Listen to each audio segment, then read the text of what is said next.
മക്കളെ, നമ്മൾ ഇന്ന് നടന്ന 8ാം ക്ലാസ്സിൻ്റെ ക്വസ്റ്റ്യനാണ് നോക്കുന്നത്. 3rd ടേം ക്വസ്റ്റ്യനാണ് നമ്മൾ നോക്കുന്നത്. അതിൽ ഒന്നാമത്തെ ചോദ്യം, ജൂലിയ और लूना कहानी का एक अंश पढ़ें, प्रश्नों के उत्तर लिखिए എന്നാണ്. അതിൽ ഒന്നാമത്തെ ചോദ്യം വിശേഷണ ശബ്ദം എഴുതാനായിരുന്നു.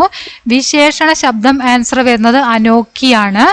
ഇതിൽ നമ്മൾ കഴിഞ്ഞ ദിവസം 4 ക്വസ്റ്റ്യൻ മോഡൽ നോക്കിയിട്ടുണ്ടായിരുന്നു. ഒന്നിച്ചൊരൊറ്റ വീഡിയോയിൽ 4 ക്വസ്റ്റ്യൻ മോഡൽ നോക്കിയിട്ടുണ്ടായിരുന്നു. അതിലുള്ള ഏകദേശം എല്ലാ ക്വസ്റ്റ്യനും ഇതിൽ വന്നിട്ടുണ്ട് എന്നതാണ് സന്തോഷകരമായിട്ടുള്ളൊരു കാര്യം. നിങ്ങൾ ആ ക്ലാസ് കണ്ട കുട്ടികൾക്ക് മനസ്സിലാക്കാൻ പറ്റും ഏതെല്ലാം ക്വസ്റ്റ്യനാണ് ഇതിൽ വന്നിട്ടുള്ളത്. കവിതയുടെ ആശയം, അതുപോലെ തന്നെ ടിപ്പണി എഴുതാനുള്ളത്, പിന്നെ ചരിത്രപര ടിപ്പണി അല്ലേ, സയാനി ബുവേൻ്റെ, അങ്ങനെയുള്ള ക്വസ്റ്റ്യൻസ് ഒക്കെ വന്നിട്ടുണ്ട്. അപ്പോൾ നമുക്ക് അടുത്ത ചോദ്യം നോക്കാം. कोष्टक के शब्दों की सहायता से वाक्य विस्तार करें എന്നാണ് പറഞ്ഞിരിക്കുന്നത്. ലോഗ് ആത്തേ ഹേ. ഇനി നമ്മൾ എടുക്കാൻ പോകുന്നത് അസാരോം എന്നാണ് കേട്ടോ. അപ്പൊ ഇങ്ങനെ എഴുതും, അസാരോം ലോഗ് ആത്തേ ഹേ. അടുത്തത് ബച്ചാനെ, ബച്ചാനെ എന്നാണ് അടുത്തെടുക്കാൻ പോകുന്നത്. അപ്പോൾ ഒന്നാമത് പറയാ ബച്ചാനെ അസാരോം ലോഗ് ആത്തേ ഹേ. ഫസ്റ്റ് പറയുന്നത് അസാരോ ലോഗ് ആത്തേ ഹേ, രണ്ടാമത് പറയുന്നത് ബച്ചാനെ അസാരോം ലോഗ് ആത്തേ ഹേ, മൂന്നാമത് പറയുന്നത് പേട് ബച്ചാനെ. മൂന്നാമത്തെ ഫസ്റ്റ് പേട് തുടങ്ങുക, പേട് ബച്ചാനെ അസാരോം ലോഗ് ആത്തേ ഹേ. മനസ്സിലായോ? ഫസ്റ്റ് ഈ 1 എഴുതിയത് ആദ്യം എടുക്കുക, അസാരോ ലോഗ് ആത്തേ ഹേ. രണ്ടാമത്തേല് ബച്ചാനെ എഴുതിയിട്ട് പിന്നെ 1 എന്നുള്ള നമ്പർ കൊടുക്കുക, ബച്ചാനെ അസാരോ ലോഗ് ആത്തേ ഹേ. മൂന്നാമത്തെ വരുമ്പോൾ 3 ആദ്യം, പിന്നെ 2, പിന്നെ 1 അങ്ങനെ എടുക്കുക കേട്ടോ. മൂന്നാമത്തത് പേട് ബച്ചാനെ അസാരോം ലോഗ് ആത്തേ ഹേ. അങ്ങനെയാണ് ഇവിടെ വരുന്നത്. ഇനി നിങ്ങൾ ലോഗ് ആത്തേ ഹേ, അസാരോം ലോഗ് ആത്തേ ഹേ, പിന്നെ നിങ്ങളിത് ഇങ്ങനെ പേട് ബച്ചാനെ അസാരോം ലോഗ് ആത്തേ ഹേ അങ്ങനെയാണ് എഴുതേണ്ടത്. അതല്ലാതെ ഇനി ഇതിൽ അസാരോം ലോഗ് പേട് ബച്ചാനെ ആത്തേ ഹേ അങ്ങനെ എഴുതിയിട്ടുണ്ടെങ്കിലും ശരിയാണ് കേട്ടോ. അസാരോം ലോഗ് പേട് ബച്ചാനെ ആത്തേ ഹേ എന്നൊരു സെന്റൻസ് ആരെങ്കിലും എഴുതിയിട്ടുണ്ടെങ്കിൽ അത് ശരിയാണ്. ഇനി അടുത്ത ക്വസ്റ്റ്യൻ നോക്കാം. സിരിയാക്കി ബേട്ടി സംസ്മരൺ ആണ് തന്നിരിക്കുന്നത്. താഴെ തന്നിരിക്കുന്നത് വായിച്ചിട്ട് ക്വസ്റ്റ്യന് ആൻസർ എഴുതാനാണ്. മാത്തേ പർ ബെൽ പഠനാക്ക മത്ലബ് ക്യാ ഹേ എന്നാണ് ചോദ്യം. പ്രസന്ന ദിക്കാന, സാഹസ് ദിക്കാന, അസന്തോഷ് ആഗ്രഹ്. ഇതില് സാഹസ് ദിക്കാന എന്നാണ് അതിന്റെ അർത്ഥം വരുന്നത്. സിരിയാക്ക നാം സുൻകർ ലേഖിയാക്കെ മാത്തേ പർ ക്യോ ബെൽ പടുകയെ. എന്തുകൊണ്ടാണ് സിരിയയിലെ പേര് കേട്ടപ്പോൾ തന്നെ ലേഖിയുടെ നെറ്റി ചുളിഞ്ഞത് എന്നാണ് ചോദ്യം. അതിന് ആൻസർ ഇവിടെ നിന്ന് നമുക്ക് എഴുതാൻ പറ്റും. സിരിയയിൽ എന്താണ് യുദ്ധം നടക്കുകയാണല്ലേ, സുൻതഹി മേരെ മാത്തേ പർ ബെൽ പടേ, അതായത് യുദ്ധക്കെ, ഇതാണ് അതിന്റെ ആൻസർ ആയിട്ട് വരുന്നത്. യുദ്ധക്കെ സമയ് വഹാം ക്യോൻ ജാ രഹി ഹേ, അതാണ് അതിന്റെ ആൻസർ ആയിട്ട് വരുന്നത് കേട്ടോ. ഇനി അടുത്തത് अगस्त 6 हिरोशिमा दिवस के अवसर पर आपके स्कूल में युद्ध के विरुद्ध विविध कार्यक्रम होने वाले हैं, इसके लिए പോസ്റ്റർ തയ്യാർ കരീം എന്നാണ് പറഞ്ഞിരിക്കുന്നത്. അപ്പൊ ഇവിടെ നമ്മൾ ഡേറ്റും സമയവും സ്ഥലവും ഒക്കെ കൊടുത്തിട്ട് സബ്കാ സ്വാഗത് വെച്ചിട്ടുള്ള പോസ്റ്ററാണ് തയ്യാറാക്കേണ്ടത്. അതിന്റെ വിഷയം എന്താണെന്ന് ഇവിടെ തന്നിട്ടുണ്ട്. ഹിരോഷിമ ദിവസമാണ്, അതിന്റെ മാസവും അതുപോലെ തന്നെ ഡേറ്റും ഒക്കെ ഇവിടെ തന്നിട്ടുണ്ട്. അപ്പൊ തന്ന ഡേറ്റും ഒക്കെ വെച്ചിട്ട് നിങ്ങൾ സ്കൂൾ ഏതാണ് വെച്ചാൽ ആ സ്കൂളിന്റെ പേരും അതുപോലെ തന്നെ സമയം മാത്രം പിന്നെ ഇവിടെ ചേർത്താൽ മതി. പിന്നെ സബ്കാ സ്വാഗതം വെച്ചിട്ട് എന്ത് ചെയ്യുക, പോസ്റ്റർ തയ്യാറാക്കാം. അങ്ങനെ തയ്യാറാക്കിയിട്ടുണ്ടാകും എന്ന് കരുതുന്നു. അടുത്തത് ഖുശ്ബു രച്തേ ഹേ ആത്തെന്നാണ് ചോദ്യം വന്നിരിക്കുന്നത്. അതിലെ ചോദ്യം കവിക്ക് റായമേ അഗർബത്തി ബനാനെ വാലെ ലോഗോं की സാമാജിക സ്ഥിതി കൈസി ഹേ എന്നാണ് ചോദ്യം. അവിടെ നമ്മൾ ഈ കവിതയിൽ പഠിച്ചത് അവർ ഗരീബി ഓർ പിന്നെന്താണ് ദാരിദ്ര്യവും അതുപോലെ തന്നെ ദുർഗന്ധം വമിക്കുന്ന സ്ഥലത്ത് താമസിക്കുന്നവരാണ് എന്നാണ് നമ്മൾ പഠിച്ചത് അല്ലേ. ഗന്ദഗി ഓർ ഗരീബിയാണ് അവിടെ അതിൻ്റെ ആൻസർ ആയിട്ട് വരിക. അടുത്ത് വരുന്നത് കവി ഓർ കവിതാക്ക പരിചയ ദേത്തെ ഹുए കവിതാംശ का ആശയ ലിഖിയം എന്നാണ്. ഈ ഖുശ്ബു രചിത്തെ ഹെ ഹാത്ത് എന്ന കവിതയുടെ ആശയമാണ് നമ്മളിവിടെ എഴുതേണ്ടത്. കവിയുടെ പേര് എഴുതണം നിർബന്ധമായിട്ടും. അടുത്തത് വരുന്നത് സമാജ് കെ നിർമ്മാൺ മേം മസ്തൂർ വർഗ കെ ഭൂമിക വിഷയ് പർ ലേഖ ലിഖിയം എന്നാണ്. ഈ ലേഖനം നമ്മൾ എഴുതിയതാണ്. ടെക്സ്റ്റ് ബുക്ക് ആക്ടിവിറ്റി ആയിട്ട് ഇതുണ്ടായിരുന്നു. അപ്പോൾ ഇത് പഠിച്ചവർ അതുപോലെ എഴുതിയിട്ടുണ്ടാവുമെന്ന് കരുതുന്നു. ഇതിൽ ഏതെങ്കിലും ഒന്ന് എഴുതിയാൽ മതി. കവിതയുടെ ആശയമോ അല്ലെങ്കിൽ ലേഖ് ഇതിൽ ഏതെങ്കിലും ഒന്നാണ് എഴുതേണ്ടത്. കവിതയുടെ ആശയം പഠിച്ചിട്ടുള്ളവർ അത് എഴുതിയിട്ടുണ്ടായിരിക്കുമെന്ന് കരുതുന്നു. ഇനി നമുക്ക് നോക്കാം. സയാനി ബുവ കഹാനിയിലെ ഭാഗമാണ് വന്നിരിക്കുന്നത്. സഹി പ്രസ്താവ് ചുൻകർ ലിഖിയം എന്നാണ് ഒന്നാമത്തെ ചോദ്യം. ലേഖികാക്കോ അന്നു ബഹുത്ത് അച്ചി ലഗി, അതുപോലെ തന്നെ അന്നു കി ആയു 5 സാൽ ദി. ഇത് രണ്ടാണ് ഇതിൽ ശരിയായിട്ട് വരുന്നത്. അതായത് 1ഉം 4ഉം, ഈ 1 എന്നതും ഈ 4 എന്നതുമാണ് ശരി. അപ്പോൾ 1ഉം 4ഉം ഇതാണ് അതിൻ്റെ ശരിയായിട്ടുള്ള ആൻസർ ആയിട്ട് വരുന്നത്. അടുത്ത നോക്കാം. ലേഖികാക്കോ അന്നു പർ ദയ ആത്തി थी क्यों? ലേഖികയ്ക്ക് അന്നുവിനോട് ദയ തോന്നാനുള്ള കാരണം എന്താണ്? ഇസ് നന്നീസി ഉമ്ര ഹി പ്രൗഡ് പ്രൗഡ് ഹോ ഗയി. ഇതോട് പുറത്തൊരു വാക്ക് എന്ന് വേണമെങ്കിൽ വാക്ക് ചേർത്താൽ മതി കേട്ടോ. അല്ലെങ്കിൽ ഈ വാക്ക് ചേർത്ത് എഴുതാമെങ്കിൽ പിന്നെ നമ്മൾ അവിടെ വാക്ക് ചേർക്കേണ്ട ആവശ്യമില്ല. വഹ് ഈസ് നന്നിക്ക് ഉമ്ര ഹി പ്രൗഡ് ഹോ ഗയി ദി, ഇത്രയും എഴുതിയാൽ മതി. വഹ് മുതൽ ഇതുവരെ. ഓക്കെ, അപ്പൊ അതാണ് അതിന്റെ ആൻസർ ആയിട്ട് വരുന്നത്. അടുത്തത് സങ്കേതോക്കി സയാനി ബുവയുടെ ചരിത്ര ടിപ്പണിയിലെ നമ്മൾ കഴിഞ്ഞ ദിവസം പറഞ്ഞതാണ്, ഇമ്പോർട്ടൻ്റ് ആണിത് എന്ന കാര്യം. അപ്പോൾ സയാനി ബുവയുടെ ചരിത്ര ടിപ്പണിയാണ് വന്നത്. അതുപോലെ തന്നെ നമ്മൾ പറഞ്ഞ പോസ്റ്റർ നമ്മൾ സന്ദേശ് ദേനവാലി പോസ്റ്റർ ആയിരുന്നു പറഞ്ഞത്. യുദ്ധത്തിന്റെ തന്നെയാണ് വന്നിരിക്കുന്നത്. പക്ഷെ സബുക്കാ സ്വാഗത് വെച്ചെഴുതാനാണ് എന്ന് മാത്രം.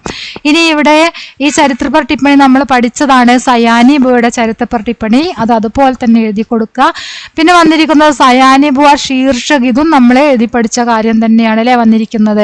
ഇതിൽ ഏതെങ്കിലും ഒന്നാണ് നിങ്ങൾ ചെയ്യേണ്ടത്. ഇനി ജബ് ഹം ധീരെ ചലത്തെ യാത്രാ വിവരണത്തിന്റെ താഴെ തന്നിരിക്കുന്ന ഭാഗം വായിച്ചിട്ട് ചോദ്യം നോക്കാം. പ്രസ്തുത പ്രസംഗಕ್ಕೆ ആധാർ പർ മാത്യു ഓർ മഹിള, മാത്യുവും അതുപോലെ തന്നെ ഈ മഹിളയും തമ്മിലുള്ള വാർത്താലാപം നമ്മൾ എഴുതിയതാണ് അല്ലേ. ആ ചാപ്റ്റർ നമ്മൾ എഴുതിയതാണിത്. ആ വാർത്താലാപം നിങ്ങൾ എഴുതിയിട്ടുണ്ടാകും എന്ന് കരുതുന്നു. അതായത് ഇത് വായിച്ചാൽ തന്നെ നിങ്ങൾക്ക് ഏകദേശം കിട്ടും. ഈ ഷോ കാണാൻ വേണ്ടിയിട്ട് എനിക്ക് വരാൻ പറ്റില്ല എന്ന ആ മഹിളാനെ അപ്പനി ബാൽക്കണി പർ ആക്കർ കഹ, മഹിള ബാൽക്കണിയിൽ വന്നിട്ട് പറയാണ് വേ ചൽ നഹി സക്തി അല്ലേ. അപ്പോൾ അത് നമ്മൾ ആ ഒരു ഭാഗം നമ്മൾ കുഞ്ഞു സെന്റൻസ് ആയിട്ട് തന്നെ ഒരു വാർത്താലാപം ഉണ്ടാക്കിയതാണ്. മാത്യുവിനോട് മഹിള ചോദിക്കുന്നു എപ്പോഴാണ് നിങ്ങളുടെ പ്രോഗ്രാം തുടങ്ങുന്നത്. അപ്പോൾ മാത്യു പറയും ഇത്ര സമയത്താണ് തുടങ്ങുന്നത്, നിങ്ങൾ തീർച്ചയായിട്ടും വരണം. അപ്പോൾ ആ സ്ത്രീ പറയും എനിക്ക് വരാൻ സാധിക്കുകയില്ല. അപ്പോൾ അവർ ചോദിക്കും ക്യോ, എന്തുകൊണ്ട്? അവർ പറയും മുജേ ചൽ നഹി സക്തി, എനിക്ക് നടക്കാൻ കഴിയുകയില്ല. അപ്പോൾ മാത്യു പറയുന്നത് എന്താണ്, പിന്നെ ഞാൻ പ്രോഗ്രാം ഇവിടെ തന്നെ അവതരിപ്പിക്കാം എന്ന് പറയൂലേ. പെർഫോം തുമാരെ ലിയേ മേ യഹാം ഹി പെർഫോം കരൂങ്ക എന്ന് പറയുന്നത്, നിങ്ങൾക്ക് വേണ്ടി ഞാൻ ഇവിടെ തന്നെ പെർഫോം ചെയ്യാം എന്ന് പറയും. അപ്പോൾ അങ്ങനെയൊക്കെ നമ്മളത് എഴുതിയതാണ് അല്ലേ. ഇനി അടുത്തത് നോക്കാം. ചൗക്ക് കവിതയാണ്. ചൗക്ക് കവിതയിൽ വന്നിരിക്കുന്ന ചോദ്യം സമാൻ ആശയവാലി പങ്ക്തിയാം കവിതാംശസെ ചുൻകർ ലിഖിയം എന്നാണ്. അപ്പൊ ഈ തന്നിരിക്കുന്ന അതേ ആശയം വരുന്ന വരികളാണ് നമ്മൾ എഴുതേണ്ടത്. അപ്പൊ നമുക്ക് ആശയം ഒന്ന് വായിച്ചു നോക്കാം. മേരെ ഇലാക്കേക്ക് മഹിളാവോനെ മുജെ ചൗക്ക് പാർ കർണ സിഖായാത. ആ അർത്ഥം വരുന്ന വരികൾ ഇതാ. ജിനോനെ മുജെ, ഈ 2 വരിയാണ് വരിക കേട്ടോ. ജിനോനെ മുജെ ചൗക്ക് പാർ കർണ സിഖായ, മേരെ ഇലാഖേ മേരെ മൊഹല്ലേക്ക് ദീവേ. മൊഹല്ലെ പറഞ്ഞാൽ ഇലാഖെ പറഞ്ഞാൽ ഒരേ അർത്ഥമാണ് കേട്ടോ. 2ന്റെ അർത്ഥം എന്താ വരുന്നത്? പ്രദേശം എന്നാണ് അർത്ഥം വരുന്നത്. ഇനി അടുത്ത ചോദ്യം, कवि के अनुसार चौक पार करना सिखाने वाली स्त्रियों के महत्व क्या क्या है എന്നാണ്. കവിയുടെ അഭിപ്രായത്തിൽ ചൗക്ക്, ആ നാൽക്കവല ക്രോസ് ചെയ്യാൻ പഠിപ്പിച്ച സ്ത്രീകളുടെ മഹത്വം എന്താണ്? മഹത്വം? പിന്നെ നമ്മുടെ കവി എത്ര വലിയ ആളായിട്ടും ഇതുപോലെയുള്ള തിക്കും തിരക്കുമുള്ള ഒരു നാൽക്കവല ജംഗ്ഷൻ ക്രോസ് ചെയ്യുന്ന സമയത്ത് ആ സ്ത്രീകളെ ഓർക്കുന്നു. അത് തന്നെയാണ് ആ ഒരു അതായിട്ട് വരുന്നത് അല്ലേ. വർഷോं के बाद भी बड़े शहर की चौक പാർ കർത്തേ ഹി ഉൻ സ്ത്രീയോ കി യാദ് കവി കെ മൻ മേ ആത്തി ഹെ. അതാണ് അതിന്റെ ആൻസർ ആയിട്ട് വരുന്നത്. അടുത്ത ചോദ്യം നോക്കാം.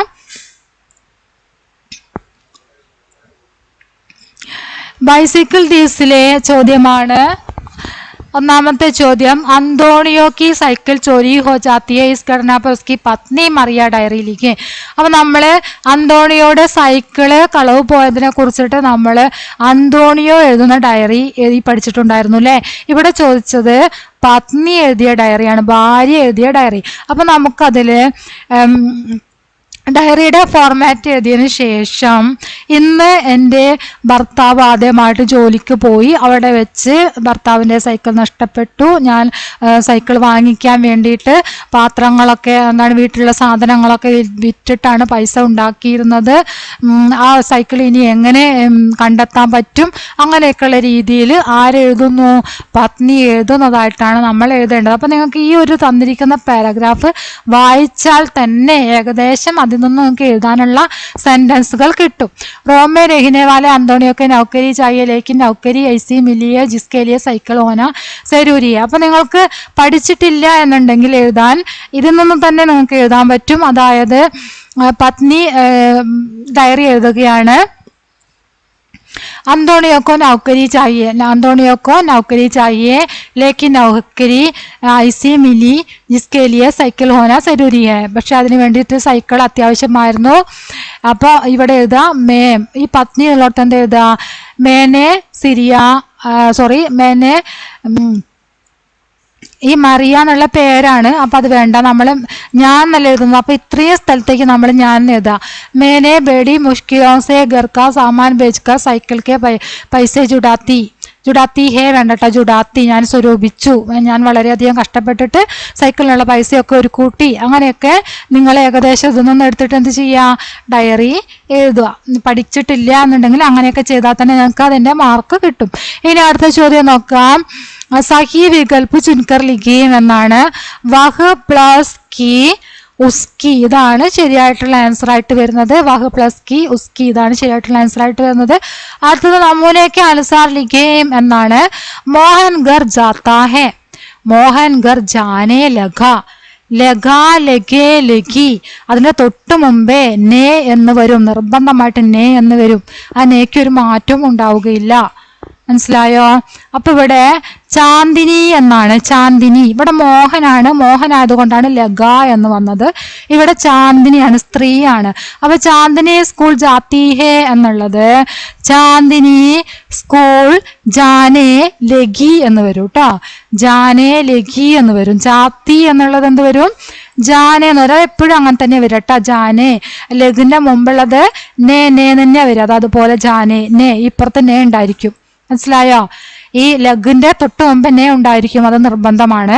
അപ്പൊ ഇവിടെ ജാനെ, പിന്നെ ഇവിടെ ലഗിയാണ് വരിക കേട്ടോ. അവിടെ തീ ആയതുകൊണ്ട് എന്താണ് ഇവിടെ വരിക, ലഗി എന്നാണ് വരിക. ഇവിടെ അതിന് ആൻസർ ആയിട്ട് ഇവിടെ ലഗി എന്ന് വരും. അപ്പൊ ആൻസറിൽ എന്താ വരിക, ജാനേ ലഗി. ഇനി അടുത്ത് നോക്കാം. പ്രസ്തുത ഖണ്ഡ് ആധാർ പർ ദോ പ്രശ്ന ബനായേം എന്നാണ്. ഇവിടെ പ്രസ്തുത ഖണ്ഡിന്റെ മുകളിൽ തന്നിരിക്കുന്ന ഈ പാരഗ്രാഫാണ്. ഈ പാരഗ്രാഫിൽ നിന്ന് തന്നെയാണ് നിങ്ങൾ 2 ചോദ്യം ഉണ്ടാക്കേണ്ടത്. വളരെ സിമ്പിളായിട്ട് 2 ചോദ്യം ഈ ഫസ്റ്റത്തെ 2 വരിയിൽ നിന്ന് തന്നെ നിങ്ങൾക്ക് ഉണ്ടാക്കാൻ പറ്റും. അത് നമുക്ക് നോക്കാം. ഏക് ദിൻ ചാന്ദിനി സ്കൂൾ ജാ രഹി ഥി. അപ്പൊ നമുക്കിവിടെ ചോദ്യം എങ്ങനെ ചോദിക്കാം, ഏക് ദിൻ കോൻ സ്കൂൾ ജാ രഹി ഥി. ഇവിടെ ചാന്ദിനി സ്ഥാനത്ത് എന്ത് കൊടുക്കുക, കോൻ, ആര്, ഒരു ദിവസം ആരാണ് സ്കൂളിലേക്ക് പോയിരുന്നത്, കോൻ എന്ന് കൊടുക്കുക. അപ്പൊ ഒരു ചോദ്യമായി. അടുത്തത് രാസ്തേമേ ഉസേ ഏക് ചോട്ടാസാ കുത്താ ദിഖ.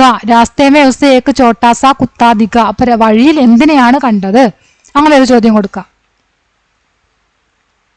വഴിമേം ഉസേ ക്യാ ദിഖ. വഴിയിൽ എന്താണ് കണ്ടത്, വഴിയിൽ എന്താ കണ്ടത്, ചോട്ടാസാ കുത്ത. एकदम छोटा वह अपनी चारों टांगों पर लुढ़कता चला जा रहा था. वह कैसे चला जा रहा था എന്നൊരു ചോദ്യം ചോദിക്കുക. അത് എങ്ങനെയാണ് നടന്നിരുന്നത്, चारों टांगों पर लुढ़कता चला जा रहा था. चांदनी उसके पास बैठ गई. चांदनी उसके पास बैठ गई कौन, അങ്ങനെ ചോദിക്കാം. അതിൻ്റെ അടുത്തിരുന്നു ആര്, ചാന്ദിനി. Chandini കിസ്കെ pass bite ഗയി. ചാന്ദിനി ആരുടെ അടുത്താണ് ഇരുന്നത്, ആരുടെ അടുത്താണ്, കുത്ത അല്ലെ, കുത്തനെയല്ലേ കണ്ടത്, കുത്തൻ്റെ അടുത്തിരുന്നു. പിന്നെ ചാന്ദിനിനെ ഉസേ ചുവാ ഉസേ ചാന്ദിനി കാ സ്പർശ് ബഹുത്ത് അച്ഛാ ലഗ് രഹാ താ. അപ്പോൾ ഓരോ സെന്റൻസും നിങ്ങൾക്ക് എന്ത് ചെയ്യാൻ പറ്റും, ക്വസ്റ്റ്യൻ ഉണ്ടാക്കാൻ പറ്റും. ഈ ഫസ്റ്റത്തെ രണ്ട് സെന്റൻസും തന്നെ നമ്മൾ എന്ത് ചെയ്തു, 2 ക്വസ്റ്റ്യൻ ഉണ്ടാക്കി കഴിഞ്ഞു. ആകെ 2 ക്വസ്റ്റ്യൻ ആണ് നിങ്ങൾ ഉണ്ടാക്കാൻ പറഞ്ഞിട്ടുള്ളത്. വളരെ സിമ്പിളായിട്ട് 2 ക്വസ്റ്റ്യൻ ഉണ്ടാക്കാവുന്ന ഒരു പാരഗ്രാഫ് തന്നെയാണ് മുകളിൽ തന്നിരിക്കുന്നത്. എല്ലാവരും എക്സാം നല്ല രീതിയിൽ തന്നെ എഴുതിയിട്ടുണ്ടാകും എന്ന് കരുതുന്നു. അപ്പോൾ ഇത്രയാണ് നമ്മളുടെ ഇന്നത്തെ എക്സാമിൻ്റെ ആൻസർ വരുന്നത്. എല്ലാവരും ക്ലാസ് ഫുള്ളായിട്ട് കാണുക. നിങ്ങളുടെ അഭിപ്രായങ്ങൾ തീർച്ചയായിട്ടും അറിയിക്കുക. ഓക്കെ.